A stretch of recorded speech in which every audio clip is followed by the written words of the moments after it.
Need to fix Coinbase app not working? Then here's a step-by-step process on how you can easily fix it. The very first thing you want to do is move into your application Coinbase.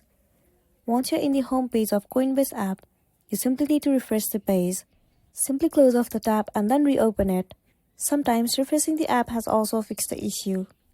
After that, the next step you could take is move into the App Store on your device.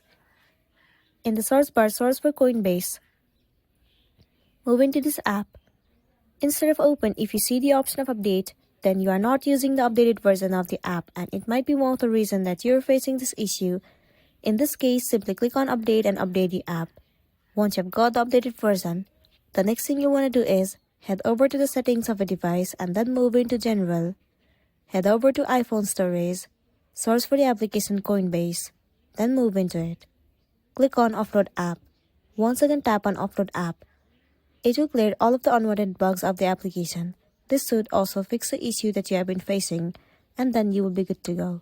So that's a wrap for this video. If this video helped you out, give it a like and check out our next tutorial. Thank you.